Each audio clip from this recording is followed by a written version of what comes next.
Labour has a man problem. Let's have a look. Hello everyone, Florian here and welcome to another episode of HeiseSays. Grab your stein of coffee and I thought we should look and discuss this topic coming from the Labour Party in Victoria, showing how they really have a man problem. And frankly, I don't know how any man can support this organisation or vote for them. So let's have a look at this, because this is really demeaning and disgusting. So this is a statement from the Premier. She's shuffling up the Parliamentary Secretary responsibilities. Tim Richardson will become the Parliamentary Secretary for Men's Behaviour Change. For Men's Behaviour Change. The Victorian Government and the Labour Party want to change men's behaviour.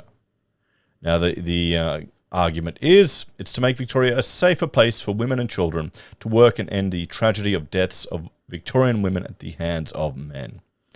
Now, no one wants to admit the truth about intimate partner violence and the fact that it's bilateral, and this is well known and there's been historical precedent. It's just, I assumed this was now mainstream knowledge, but I guess it still isn't. We've been discussing this since 2019 on my tiny little YouTube channel. So I had to go back through my archives to find some information. This is from a research paper looking at a summary. 10 examples of approximately 200 studies showing gender symmetry in assault. Okay. Here you go, Canadian National Survey, Brickenhoff and Lupri, 88. The severity of the assault, minor, severe. The perpetrator, 17.8 men, 23.3 women. Minor, severe, there you go, 10, 12 more women there. You've got another one, 7, 8%, 4.2%, 4.1, 17.4, 17.7. There doesn't seem to be significant disparity between these numbers. Oh, here we go. But if anything, the women tend to be higher as the perpetrator. Now, I've been quite fortunate in my life to have not have any personal experience with IPV, either as my childhood or in any of my relationships. But I have met people of both male and female who have been the victims of this, both sides. Now, the sad reality is it takes different forms. And, well, this doesn't seem to be acknowledged by the mainstream media. It doesn't seem to be acknowledged by the greater population. So we have proposals like this, ministers like this, a minister for men's behaviour change. Remember the White Lily group there? I remember seeing them raising money at different construction events. It's all such a bunch of wanky bullshit, patting themselves on the back, and then one of them gets done for assault. It's all bullshit. It's all bullshit. So let's have a look here at how the media is reporting on this. This is a media article here. We'll jump in and have a look. Victorian government announces Australia's first men's behavioural change appointment. Behaviour change. Oh. So, Tim Richardson will become the Parliamentary Secretary for Men's Behaviour Change, the Premier confirmed. She said that in this new role, he'll focus largely on the influence the internet and social media have on boys' and men's attitudes towards women and building respectful relationships. What about, here we go, how about we also have a Parliamentary Secretary for Women's Behavioural Change to address the influence the internet and social media is having on women's attitudes towards men and building respectful relationships. I'll watch some channels where these blokes will just look at these TikTok videos these women put out, which is completely toxic and disgusting garbage, telling women to cheat on their partners, telling them to lie, cheat, and manipulate them to get their money and their things. This is what they're sharing with each other. Why don't we need a minister for that? I think we should just, well, frankly, we should just make TikTok illegal in the whole Commonwealth, well, in the whole planet. Stuff it there, throw the libertarian ideals out, just get rid of TikTok.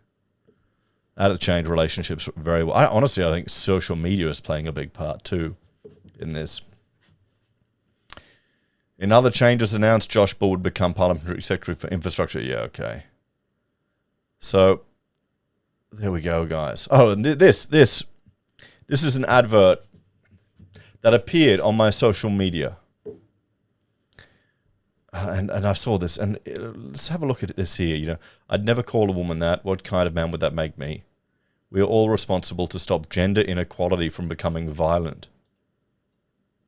Are they equating inequalities between the genders as a path to violence? Do they not teach?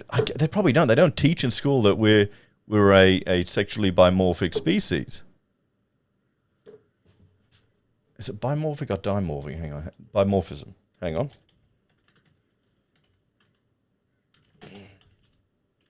Dimorphic. Sorry.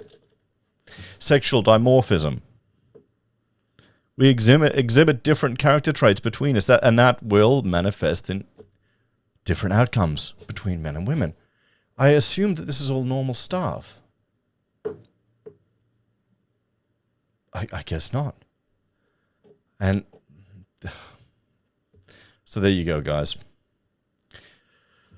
Ah, boy. I assumed that this knowledge here was common knowledge. I assumed that everyone understood it.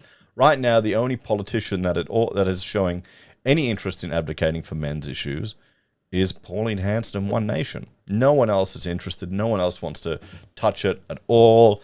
Everyone just goes with the standard mainstream media line because it just, well, it leans upon old, outdated narratives.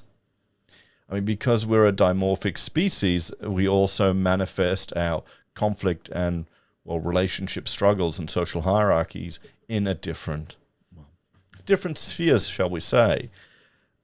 I remember there was, years ago, I couldn't find it, here in Queensland, they had an advertisement that they were pushing out, which was addressing intimate partner violence coming from a female towards a male, where it was based more on social ostracization and bullying and verbal abuse of the partner, intimidating him and emasculating him in front of his children.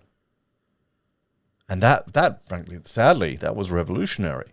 And I thought we'd made a change. I thought we'd finally starting to see that the majority of people in these organizations have realized that you need to address both sides of this issue.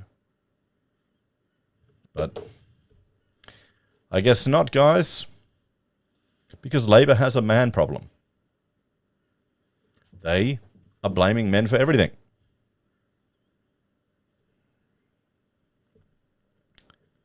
What do you reckon? Anyway.